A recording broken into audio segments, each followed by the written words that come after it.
चला मंडळी, आज आपण मस्तपैकी एक सोडा भाताची रेसिपी बघणार आहे. अतिशय सोप्या पद्धतीने इथं बनवलेली आणि खायला म्हणाल तर अतिशय टेस्टी अशी बनते. बघूनच तोंडाला अगदी पाणी सुटेल अशा पद्धतीचा हा भात तयार होतो. जेव्हा पण पटकन काय करायचं असेल तर अशा पद्धतीचा भात तुम्ही बनवू शकता. नमस्कार मंडळी, स्वागत आहे आपलं संगीता सोमी किचन मध्ये. चला तर मंडळी, आज आपण एक सोडा भाताची रेसिपी बघणार आहे. अतिशय सोपी रेसिपी आहे आणि कधीही जेव्हा पण आपल्याला पटकन काय बनवायचं असेल तर त्यावेळेस तुम्ही अशा पद्धतीचा भात बनवू शकता. भाताच्या आपल्या अनेक रेसिपी युट्यूबवरती अपलोड केलेल्या आहेत, त्याही तुम्ही संगीता सोमी किचन वरती पाहू शकता. चला तर मग आता वेळ न घालवता आपण रेसिपीला सुरुवात करूया. इथे मी 1 वाटी भरून सोडा घेतलेला आहे. हा सोडा म्हणजे सुकलेला प्रॉन्स असतो, तर तो सोडा आहे. ह्या वाटीने 1 वाटी सोडा घेतलेला आहे. थोडासा सोडा आहे ना, तो हाताने थोडासा असा हे करून घ्यायचा, म्हणजे त्यातील जी काही घाण असेल किंवा थोडीशी पावडर वगैरे असेल तर ती खाली पडेल आणि मग असं पाकडून घ्यायचं आहे. त्यानंतर इथं मी त्याच वाटीने 2 कप इथं तांदूळ घेतलेले. आता हा इंद्रायणी तांदूळ घेतलेला आहे. तुम्हाला हवा असेल तर बिर्याणी राईस घेतला तरी चालू शकेल.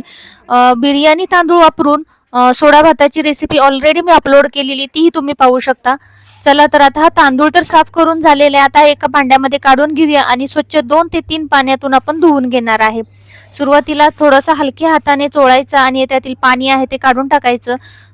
तांदळामध्ये तांदूळ टिकण्यासाठी थोडंसं पावडर वगैरे लावलेली असते. काही लोक इंजेक्शनचा वापर करतात, म्हणजे त्याच्यामध्ये ठेवतात ते फोडून. तर त्याच्यासाठी 2 ते 3 पाण्यातून स्वच्छ धुवून घ्यायचं आहे. त्यानंतर त्यातील पाणी काढून तसंच ठेवलेलं आहे. त्यानंतर आपण एक तवा ठेवला आणि त्याच्यावरती हे सोडे आहेत ते आपण भाजून घ्यायचे आहेत. आता हे सोडे आहेत ना, ते स्लो गॅसवरती चांगले भाजून घ्यायचे आहेत, म्हणजे त्याला जो सोडा चांगला भाजला ना की खायला पण टेस्टी लागतो आणि भातामध्ये एक छान असा स्मेल येतो आणि खाताना आपल्याला त्याचा जो उग्रस थोडासा असा वास लागतो ना, आपण जास्त दिवस सोडे ठेवलेले असतात किंवा सोडा पॅक बंद करून ठेवतो तर तो वास राहत नाही. त्यामुळे चांगली स्लो गॅसवरती सोडा आहे तो चांगला भाजून घ्यायचा. त्यानंतर त्याच्यामध्ये पाणी घालायचं. असंच आपण हे भिजत ठेवणार आहे थोडा वेळ. तोपर्यंत आपण मसाल्याची तयारी करून घेऊया. आता मसाल्यासाठी ते एक छोटासा खोबऱ्याचा तुकडा, एक कांदा घेतलेला, एक टोमॅटो घेतलेले, थोडीशी कोथिंबीर आणि 10 ते 12 आपण लसूणच्या पाकळ्या घेतलेल्या, आल्याचे 4 तुकडे छोटे छोटे घेतलेले. आता इथं मी सुरुवातीला भाजून घेते. त्यानंतर आपण कांदाही भाजून घेणार आहे. हा मसाला आहे तो फक्त या भातापुरता मी दाखवलेला आहे. याची ओलं वाटण तुम्ही 1 महिन्यासाठी स्टोअर कसं करून ठेवू शकता याची रेसिपी संगीता सोमी किचन वरती तुम्ही पाहू शकता. किंवा मी एक ग्रेव्ही दाखवलेली, ती तुम्ही कोणकोणत्या ह्याच्यासाठी वापरू शकता, ती ग्रेव्हीची रेसिपी पण तुम्हाला संगीता सोमी किचन वरती पाहता येईल, तर नक्की बघा.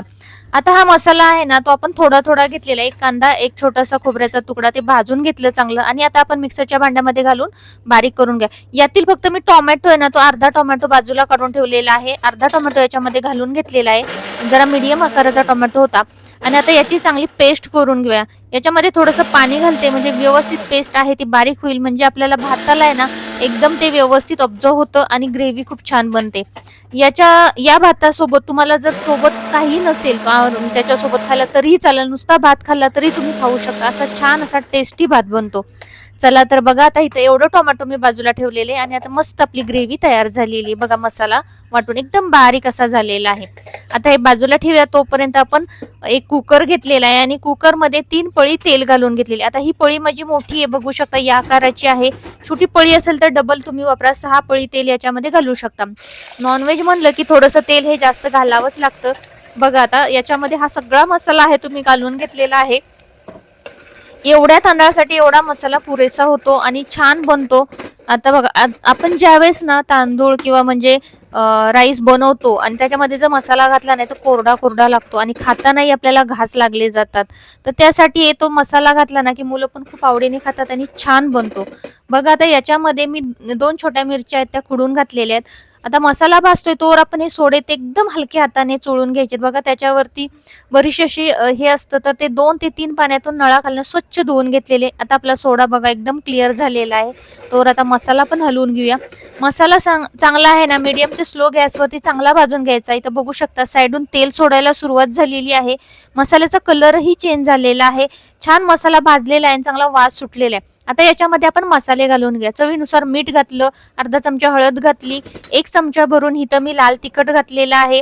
त्यानंतर अर्धा चमचा जिरा पावडर, अर्धा चमचा धने पावडर घालून घेतली आणि जो बिर्याणीचा मसाला येतो तो मी इथं 1 चमचा भरून घातलेला आहे. तुम्हाला जर वाटत असेल बिर्याणी मसाला नाहीये तर तुमच्याकडे किचन किंग मसाला असेल तोही घातला तरी चालेल किंवा मग गोडा मसाला येतो तो घातला तरीही चालू शकतं. आता हे मसाले 2 ते 3 मिनिटं चांगले वाफवून घ्यायचेत, म्हणजे वाफवून घ्यायचेत. बघा साईडनं असं तेल सोडलं पाहिजे, चांगलं वाफवायचे. म्हणजे काय होतं की जसा मसाला भाजत जाईल तसा एक छान असा सुगंध वास सुटलेला जातो मसाल्यांचा. लगेच समजतं आपल्याला की आपला मसाला परफेक्ट भाजलेला आहे. आता मी 2-3 मिनिटं चांगलं हे मसाले घातल्यानंतर मसाला भाजून घेतलेला आहे आणि आता त्याच्यामध्ये जे टोमॅटो राहिलं होतं ना ते फोडी आहेत त्या घालून घ्यायच्या. ह्या फोडी आहेत त्या थोड्या मोठ्या ठेवलेल्या आहेत मी. नंतर आपण ज्यावेळेस राईस खातो की नाही त्यावेळेस खूप छान अशा लागतात मधून मधून. आता हे थोडंसं परतून घेतलं. मसाला बघा ऑलमोस्ट भाजलेला आहे, तेल सुटलेले. याच्यामध्ये सोडा घालते आणि सोडा चांगला मसाल्यामध्ये चांगला मिक्स करून घेते. म्हणजे मसाल्याला आहे ना सोड्याचा छान असा फ्लेवर त्याच्यामध्ये मिक्स होईल. त्यानंतर त्यावरती हा तांदूळ घातलेला आहे. कमीत कमी तांदूळ मी ना 15 ते 20 मिनिटं भिजवून ठेवला होता. त्यामुळे काय होतं ज्यावेळेस आपण वासाच्या तांदळाचा पण राईस करतो ना, भात बनवतो त्यावेळेस तो एकदम असा मोकळा होतो, एकदम चिपचिपा होत नाही जरी वासाचे तांदूळ असले तरी. आता हे चांगला तांदूळ मिक्स करून घेतला आणि चांगला 1-3-4 मिनिटं वाफवून घेतला आणि त्यानंतर याच्यामध्ये 1 ते 1.5 तांब्या भरून पाणी घालून घेतलेलं आहे. आता बघा ह्याच्यामध्ये कसुरी मेथी घातली थोडीशी हातावरती चोळून आणि कोथिंबीर फ्रेश याच्यामध्ये घालून घेतली. चवीनुसार मीठ परत याच्यामध्ये मी टेस्ट केलं आणि ऍड करून घेतलेलं आहे आणि झाकण लावून घेतलेले. झाकण लावताना मी इथे शिट्टी लावलेली नाही, 10च मिनिटं हे ठेवायचे आणि त्यानंतर आपण गॅस बंद करणार आहे. आता चला इथं मी ठेवलेले एकदम स्लो गॅसवरती हा भात आहे तो शिजायला ठेवला होता. आता इथं 10 मिनिटं झालेली, तिथं बघू शकता भात आपला तयार झालेला. वरून बघा किती छान दिसतोय आणि कुकर खोलल्यानंतरच एक असा छान असा घमघमाट सुटलेला आहे. बघा काय अप्रतिम असा भात झालेला आहे. याच्यासोबत आपल्याला दुसरं काही बनवायची गरज लागत नाही. कांदा टोमॅटो आणि सलाड घेतलं की तुम्ही असंही खाऊ शकता. बघा काय अप्रतिम असा दिसतोय आणि तांदूळ पण असा चांगला छान मोकळा मोकळा झालेला आहे. चला तर आता मग आपण सर्व करून घेऊया. ही रेसिपी आहे ना एकदम सिंपल दाखवलेली आहे. तुमच्याकडे ओलं वाटण घरात असेल तुम्ही इझिली पटकन बनवू शकता. त्यासाठी तो व्हिडिओ जाऊन नक्की बघा. आता बघू शकता इथं आपला भात तयार झालेला आहे आणि मी सर्व करून घेतलेला आहे. अप्रतिम असा दिसतोय आणि एक छान असा घमघमाट सुटलेला आहे. अप्रतिमच. चला तर मंडळी इथपर्यंत व्हिडिओ बघत असाल आणि तुम्हाला रेसिपी आवडली असेल तर नक्की चॅनलला लाईक शेअर आणि सबस्क्राईब करायला विसरू नका. बेल आयकन प्रेस करा अशाच आपल्या काही गावरान आणि साध्या सोप्या रेसिपी पाहण्यासाठी. एक छोटीशी कमेंट करायला मात्र विसरू नका. धन्यवाद.